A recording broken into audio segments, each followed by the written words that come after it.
అనేది కూడా వార్తలు వస్తున్న పరిస్థితిలో దానికి ఎలా ప్రిపేర్ అవుతున్నది ఒకటి. ఇంకోటి ఎప్పటి నుంచో 10 మంది ఎమ్మెల్యేల గురించి కూడా రకరకాలుగా చర్చ జరుగుతుంది. ఈ 10 స్థానాలకు ఉప ఎన్నికలు వస్తాయని చెప్పేసి చాలా ధీమాగా ఉన్నారు బీఆర్ఎస్ పార్టీ వాళ్ళు.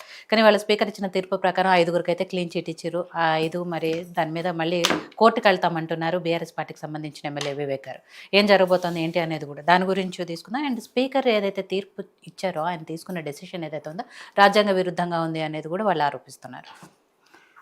ఇప్పుడు స్పీకర్ ఇచ్చినటువంటి తీర్పు విరుద్ధంగా ఉందని బీఆర్ఎస్ వాళ్ళు మాట్లాడడం సహజం. ఎందుకంటే వాళ్ళు ప్రతిపక్షంలో వాళ్ళు దాన్ని క్లెయిమ్ చేశారు కాబట్టి.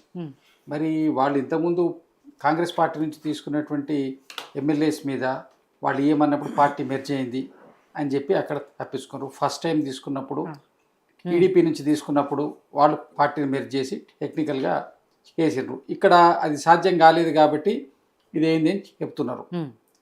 బీఆర్ఎస్ వాళ్ళు ఏది క్లెయిమ్ చేసినా వాళ్ళు చేస్తేనేమో కరెక్టు, వేరే వాళ్ళు చేస్తే తప్పదు. ఇది వాళ్ళ జనరల్ స్ట్రాటజీ. ఇంతకుముందు మాట్లాడుకుంటూ కూడా బీఆర్ఎస్ మిత్రులు మరి ఏమన్నంటే మీరు గ్రామ పంచాయతీ ఎన్నికల్లో బాగా అక్రమాలు జనాన్ని అంటే మీరు లెక్క తీసుకోండి. లాస్ట్ టైం బీఆర్ఎస్ నేతృత్వంలో జరిగిన గ్రామ పంచాయతీ ఎన్నికలు 2018, 13లో ఎప్పుడైతే ఎన్నికలు జరిగినాయో అప్పుడు జరిగిన ఎన్నికలు అప్పుడు గవర్నర్ పాలన ఉండి దాంట్లో ఎన్నికలు అయిన మధ్యకాలంలో జరిగిన ఎన్నికలు ఆ రిజల్ట్స్ తర్వాత ఇచ్చారు. ఎంపీటీసీ సర్పంచ్ అంతకంటే ముందే ఎన్నికలు కాంగ్రెస్ ప్రభుత్వం అయింది. ఈ 18లో జరిగిన ఎన్నికల నుంచే ఈ యొక్క డబ్బు ప్రభావము, ఈ మ్యానిపులేషను విపరీతంగా పెరిగింది గ్రామాల్లో. దానికి ప్రధానంగా ఆర్జం బీఆర్ఎస్ పార్టీ, అప్పటి టీఆర్ఎస్ వాళ్ళు అప్పుడు పూర్తిగా మద్యాన్ని ఏర్లే పారించడం, డబ్బుల్ని విశృంఖలంగా హైదరాబాద్ సిటీలో సరౌండింగ్స్లో సిటీలో బాగా డబ్బులు సంపాదించుకున్న వాళ్ళని తీసుకుపోయి డబ్బులున్న క్యాండిడేట్లను పెద్ద పెద్ద క్యాండిడేట్లను సర్పంచ్లుగా పెట్టి విపరీతంగా డబ్బులకు ప్రలోభం చేసి, ఎందుకంటే అప్పటి వరకు బీఆర్ఎస్ పార్టీకి అప్పుడు గ్రామాల్లో సరైన ఫుట్టింగ్ లేదు.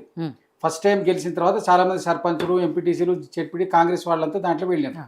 సెకండ్ టైం వాళ్ళ ఎగ్జిస్టెన్సీ కోసం వాళ్ళు విపరీతంగా పోల్ మేనేజ్మెంట్ చేసి సక్సెస్ అయ్యారు.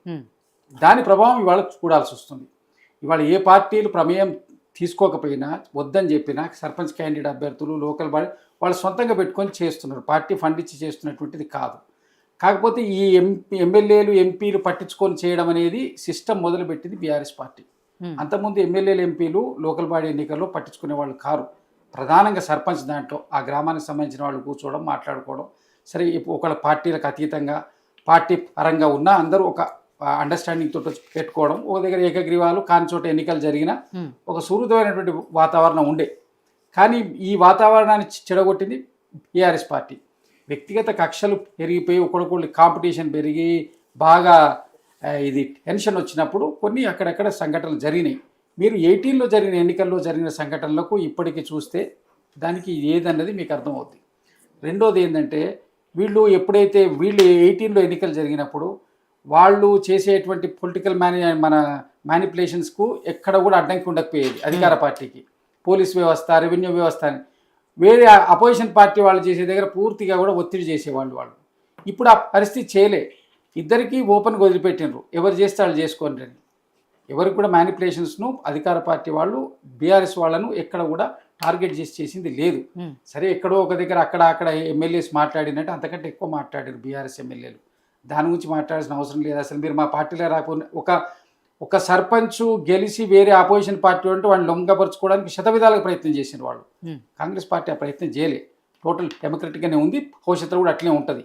నెంబర్ గేమ్ అంటే వీళ్ళు వాళ్ళని చెప్తారు, వాళ్ళు పార్టీ రహితంగా జరిగిన ఎన్నికలు కాబట్టి ఒకటి అరా తేడా ఏమైనా ఉండొచ్చు. కానీ అంతకంటే ఎక్కువ వెళ్ళి మెజార్టీ స్థానాలు కాంగ్రెస్ పార్టీకి వచ్చినాయి.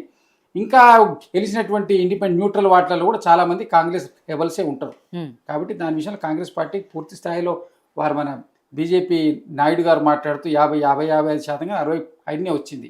మంచి రిజల్టే వచ్చింది. దాంట్లో తక్కువేం రాలి. అసెంబ్లీ ప్రకారం చూసుకుంటే ఇంకెక్కువ రావాలి కాంగ్రెస్ ఇంకా రావాలి. బట్ కాకపోతే మేము ఇంత వీళ్ళు ప్రజాస్వామ్య విరుద్ధంగా చేయలే. వాళ్ళకు కూడా ఫ్రీ హ్యాండ్ ఇచ్చినాం కాబట్టి అక్కడ ఉంది. లేకపోతే పరిస్థితి అట్లా ఉండేది కాదు. అయితే తర్వాత విషయం ఏంటంటే మీరు అన్నది ఇప్పుడు ఎమ్మెల్యేస్ విషయంలో కాన్స్టిట్యూషన్లో అనేకమైనటువంటి ఉండే ప్రొవిజన్స్ ఉన్నాయి. ఆ ప్రొవిజన్స్ అనుకూలంగా జరిగింది. ఎక్కడైనా వాళ్ళు ఇచ్చిన విప్కి అగనిస్ట్గా ఓటేస్తేనో డైరెక్ట్గా ఉంటేనే తప్ప దాని మీద యాక్షన్ తీసుకోవడానికి లేదు.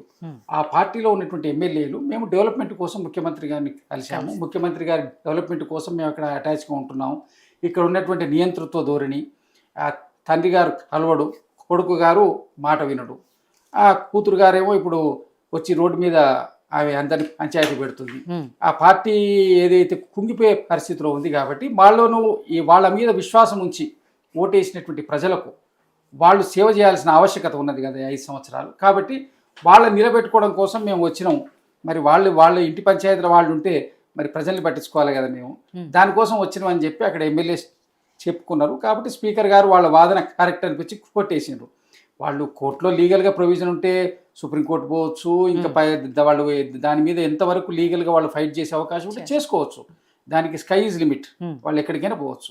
కాకపోతే ఏంటంటే ఈ విషయం యథార్థంగా జరిగింది అంతే. నిజంగా కాంప్లికేటెడ్ ఉన్న వాటికి ఉంటే వాటి మీద వాళ్ళ అభ్యర్థులు ఎవరైతే ఉన్నారో వాళ్ళు నిర్ణయం తీసుకుంటారు. దాని మీద జరగాల్సినటువంటి ఎలక్షన్ ప్రొసీజర్ ఏమన్నట్టు జరుగుతుంది. అక్కడ చర్య తీసుకునే అవకాశం ఉన్న వాళ్ళ మీద చర్య తీసుకునేవాళ్ళు కంపల్సరీ. ఇంతకుముందు కూడా కాంగ్రెస్ ప్రభుత్వంలో ఉన్నప్పుడే రాజశేఖర రెడ్డి గారు ఉన్నప్పుడు అప్పుడు టీఆర్ఎస్ పార్టీ నుంచి 10 మంది ఎమ్మెల్యేలు, కొంతమంది ఎమ్మెల్యేలు వచ్చారు. వస్తే ఒక ఇద్దరి మీద, సత్యనారాయణ రెడ్డి గారి మీద, ఇంకోళ్ళ మీద తప్ప మిగిలిన ఎవరి మీద కూడా వెయిట్ పడలేదు. వాళ్ళు రిజైన్ చేసిండ్రు. అట్లాంటి అవకాశం ఉంటే చూస్తారు, అది ఎంతవరకే. బట్ కాకపోతే ఏంటంటే బీఆర్ఎస్ పార్టీకి నైతికంగా దీని గురించి మాట్లాడే అర్హత లేదు. ఎందుకంటే ఫస్ట్ వాళ్ళు గెలవంగానే మా జిల్లా పరిషత్ చైర్మన్లు అందరినీ తీసుకున్నారు, ఎంపీటీసీలు అందరినీ తీసుకున్నారు, హెడ్పీటీసీలు అందరినీ తీసుకున్నారు, సర్పంచులు తీసుకున్నారు, తర్వాత టీడీపీ పార్టీ ఎమ్మెల్యేలను తీసుకున్నారు, తర్వాత కాంగ్రెస్ పార్టీ. అంటే వాళ్ళు ప్రతిపక్షాన్ని లేకుండా చేద్దామని చూస్తే ఇంట్లోనే ప్రతిపక్షం పుట్టింది. ప్రతిపక్షాన్ని మీరు ఎప్పుడైతే లేకుండా చేస్తే ఇంట్లోనే పుట్టింది. కాబట్టి దీన్ని ఏం చేస్తారు? కాబట్టి వాళ్ళ యొక్క చేసిన విధానం, వాళ్ళ కర్మ వాళ్ళు అనుభవిస్తున్నారు, దానికి ఎవరేం చేయలేరు. బట్ కాకపోతే ఇప్పుడు జరిగిన స్పీకర్ నిర్ణయం చాలా పారదర్శకంగా ఉంది, ప్రజాస్వామ్యబద్ధంగా ఉంది.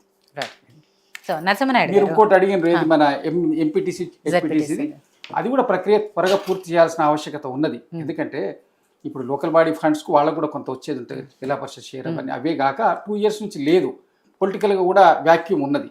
దాన్ని ఫుల్ఫిల్ చేయడం కోసం వీలైనంత త్వరగా దాన్ని కూడా ఎన్నికలు పెట్టే ప్రయత్నంలో ప్రభుత్వం ఉన్నది.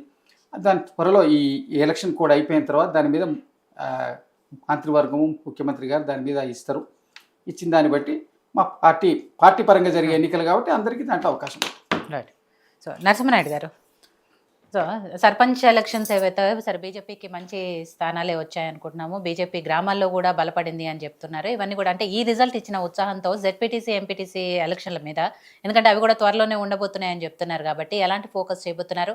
అట్లే ఇవాళ స్పీకర్ ఇచ్చిన తీర్పు గురించి కూడా బీజేపీ అని చెప్పదలుచుకుంది. ముఖ్యంగా నేను ఇంతకుముందు చెప్పినట్టుగా చాలా చిన్న చిన్న గ్రామాలు కొంత అధికార పార్టీ వైపు ఉంటేనే మాకు అభివృద్ధి జరుగుతుందని అక్కడ ఉన్నటువంటి ఎమ్మెల్యేలు ఈరోజు ఇంచుమించు 75 మంది ఎమ్మెల్యే